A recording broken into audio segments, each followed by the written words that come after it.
ವೀಕ್ಷಕರೇ, ಶುಭೋದಯ. ನಿಮ್ಮೆಲ್ಲರಿಗೂ ಕೆಪಿ ನಂಜುಂಡಿಯವರ ಲಕ್ಷ್ಮಿ ಗೋಲ್ಡ್ಸ್ ಪ್ಯಾಲೇಸ್ ಅರ್ಪಿಸುವ ಬೃಹತ್ ಬ್ರಹ್ಮಾಂಡ ಕಾರ್ಯಕ್ರಮಕ್ಕೆ ಪ್ರೀತಿಯ ಅತ್ಯಾತ್ಮೀಯ ಸ್ವಾಗತ, ಸುಸ್ವಾಗತ. ಜೀವನ ಕಿರಿಯದು, ಆದರೆ ಜ್ಞಾನ ಭಂಡಾರ ಹಿರಿಯದು. ಆ ಜ್ಞಾನ ಭಂಡಾರದಲ್ಲಿ ಧಾರ್ಮಿಕ ಚಿಂತನೆ ಇದ್ದರೆ ಇನ್ನೂ ಒಳ್ಳೆಯದು. ಅಂತಹ ಧಾರ್ಮಿಕ ಚಿಂತನೆಯಲ್ಲಿ ನಮ್ಮೆಲ್ಲರನ್ನ ತೊಡಗಿಸ್ಲಿಕ್ಕೆ ಯಾರಿದ್ದಾರೆ ನಿಮ್ಮೆಲ್ಲರಿಗೂ ತಿಳಿದೇ ಇದೆ.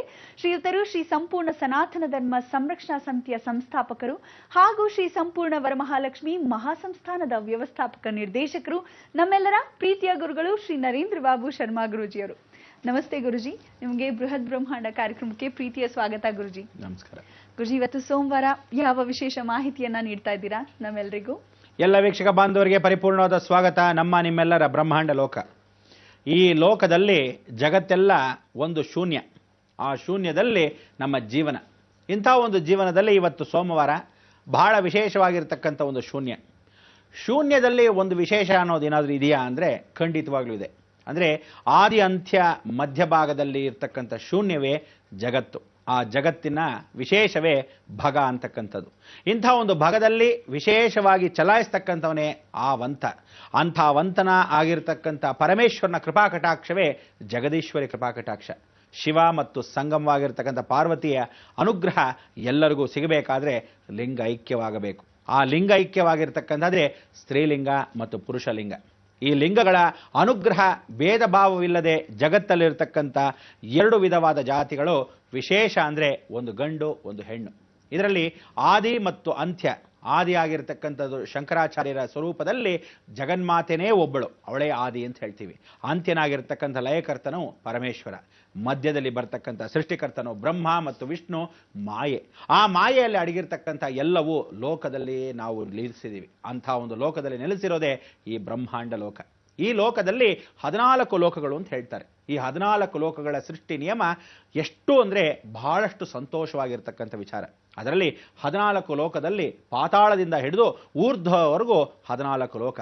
ಮಧ್ಯಬಿಂದು ಸ್ವರೂಪವಾಗಿರ್ತಕ್ಕಂಥ ಭೂಲೋಕದಲ್ಲಿ ಪ್ರತಿಯೊಬ್ಬ ಮನುಷ್ಯನೂ ವಾಸವಾಗಿರ್ತಾನೆ. ಆದರೆ ಜೀವನ ಚರಿತ್ರೆಯಲ್ಲಿ ಪಾದಾರ್ಪಣೆಯನ್ನು ಮಾಡತಕ್ಕಂಥ ಪ್ರತಿಯೊಬ್ಬ ಮನುಷ್ಯನ ಸೃಷ್ಟಿ ಏನನ್ಕೊಂಡಿದ್ದೀರಾ? 84 ಲಕ್ಷ ಯೋನಿಕೂಟಗಳು ಮಾತ್ರವೇ. ಅಂದರೆ ಇಡೀ ಜಗತ್ತಿನಲ್ಲಿ ಇಷ್ಟನ್ನು ಮತ್ತೆ ಮತ್ತೆ ಪುನರಪಿ ಜನನಂ ಪುನರಪಿ ಮರಣಂ, ಪುನರಪಿ ಜನನಂ ಪುನರಪಿ ಮರಣಂ. ಅಂದರೆ ಹುಟ್ಟುತ್ತಾ ಇರ್ತಕ್ಕಂಥವನು ಸತ್ತಾಗ ಮತ್ತೆ ಪುನರ್ಜನ್ಮವಾಗತ್ತೆ. ಪುನರ್ಜನ್ಮವಾದ ಮೇಲೆ ಪರಿವರ್ತನಾ ಸ್ವರೂಪಕ್ಕೆ ಮತ್ತೆ ಸಾಯಲೇಬೇಕು. ಅದಕ್ಕೆ ಆದಿ ಮತ್ತು ಅಂತ್ಯದಲ್ಲಿರ್ತಕ್ಕಂಥ ವಿಶೇಷ. ಆದಿ ಅಂದರೆ ಸೃಷ್ಟಿ ನಿಯಮ ಮಹಾಗಣಪತಿ, ಅಂತ್ಯವಾಗಿರ್ತಕ್ಕಂಥದ್ದು ವಾಯುತತ್ವದಲ್ಲೇ ಆಂಜನೇಯ. ಅದಕ್ಕೆ ಅವನ್ನ ಆದ್ಯಂತ ಪ್ರಭು ಅಂತ ಕರಿತೀವಿ. ಆದಿ ಮತ್ತು ಅಂತ್ಯದ ಸ್ವರೂಪವಾಗಿರ್ತಕ್ಕಂಥ ಈ ನಿಯಮದಲ್ಲಿ ವಿಶೇಷ ಅನುಗ್ರಹದಲ್ಲಿ ಹಾವಿನ ರೂಪದಲ್ಲಿ ಸರ್ಪಯೋಗ. ಆ ಸರ್ಪಯೋಗದಲ್ಲಿ ಅಡಗಿರ್ತಕ್ಕಂಥದ್ದೇ ಆದಿ ಮತ್ತು ಅಂತ್ಯ. ಅಂದರೆ ತಾನು ತನ್ನ ಬಾಯಲ್ಲೇ ತನ್ನ ಬಾಲವನ್ನು ಎತ್ಕೊಂಡಿರ್ತಕ್ಕಂಥದ್ದು ರಾಹು. ಆ ರಾಹು ತನ್ನ ಬಾಲವನ್ನು ತಿಂದಾಗ ಆ ಪರಿವರ್ತನಾ ಸ್ವರೂಪಕ್ಕೆ ಕೇತು, ಅಂಶಪೂರ್ವಕವಾಗಿ ಮಾಯೆ. ಅದಕ್ಕೆ ಒಂದು ಮರಕ್ಕೆ ಬ್ರಹ್ಮವರ್ಚಸ್ಸು ಅಂತ ಕರಿತೀವಿ. ಬ್ರಹ್ಮ ಮಾಯೆ. ಒಂದು ಬಲಭಾಗದಲ್ಲಿರ್ತಕ್ಕಂಥ ಎಲ್ಲ ದೇಹಗಳಲ್ಲಿ ಸೂರ್ಯನಾಡಿ, ಎಡಭಾಗದಲ್ಲಿ ಚಂದ್ರನಾಡಿ. ಇಲ್ಲೂ ಆದಿ ಮತ್ತು ಅಂತ್ಯ. ಅಂದರೆ ಸೂರ್ಯನು ಆದಿಯಾಗಿ ಬಂದರೆ ಅಂತ್ಯವಾಗತಕ್ಕಂಥದ್ದು ಯಾವ ಕಾಲಕ್ಕೂ ಆಗಲೇಬೇಕು, ಅಂದರೆ ಮುಳುಗಲೇಬೇಕು. ಅದಕ್ಕೆ ಸೂರ್ಯ ಹುಟ್ಟಿದಾಗ ಇಲ್ಲಿರ್ತಕ್ಕಂಥ ಮುಳುಗ್ತಕ್ಕಂಥ ಚಂದ್ರನು ಪರಿಪೂರ್ಣವಾಗಿ ಹುಟ್ಟುತ್ತಾನೆ. ಈ ಕಡೆ ಇರ್ತಕ್ಕಂಥ ಚಂದ್ರ ಮುಳುಗಬೇಕಾದ್ರೆ ಆ ಕಡೆ ಸೂರ್ಯ ಮತ್ತೆ ಜನನವಾಗುತ್ತೆ.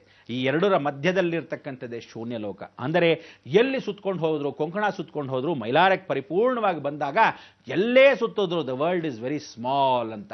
ಪ್ರತಿಯೊಬ್ಬನು ಸೃಷ್ಟಿ ನಿಯಮದಲ್ಲಿ ಹುಟ್ಟಿರ್ತಕ್ಕಂಥವ್ನು ಸಾಯಲೇಬೇಕು, ಸತ್ತವನು ಹುಟ್ಟಲೇಬೇಕು. ಮಧ್ಯದಲ್ಲಿ ಯಾವ ಕಾಲಕ್ಕೂ ಎಲ್ಲರೂ ಸೇರಲೇಬೇಕು. ಆ ಸೇರ್ತಕ್ಕಂಥ ಅವಕಾಶವನ್ನು ಪ್ರತಿಯೊಬ್ಬ ಮನುಷ್ಯನ ಜೀವನದಲ್ಲಿ ಒಬ್ಬರಲ್ಲ ಒಬ್ಬರು ಕಾರಣಗತವಾಗಿರ್ತಾರೆ. ಇಂಥ ಒಂದು ಕಾರಣ ಜನ್ಮವಾಗಿರ್ತಕ್ಕಂಥ ದೈವತತ್ವ ಆ 108 ಜನ.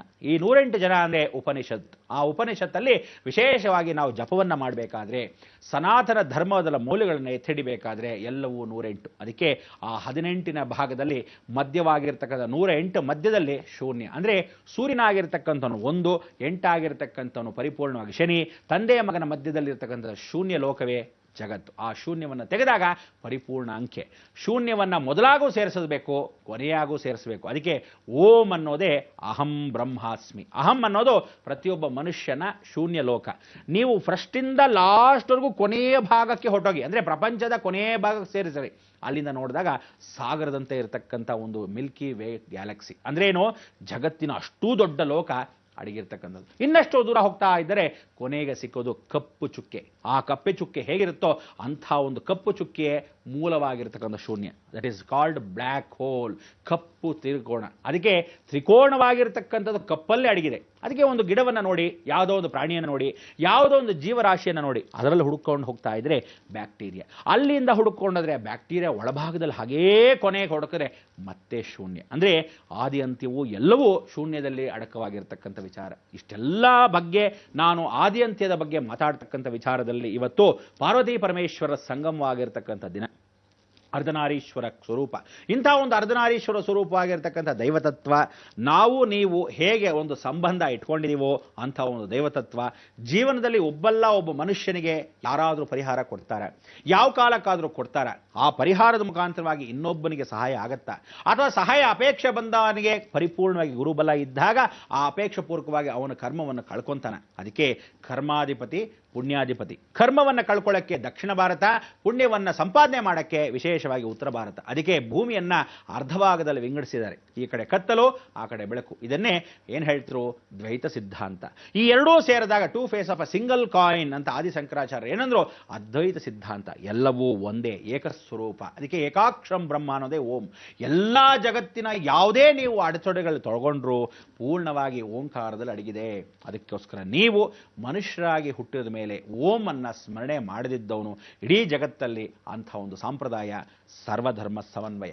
ಸರ್ವಧರ್ಮ ಸಮನ್ವಯಕ್ಕೂ ಏನು ಹೇಳುತ್ತೆ? ನಿರಾಕಾರ ಪರಬ್ರಹ್ಮನ ಪೂಜೆಯನ್ನ ಮಾಡಿ ಅಂತ.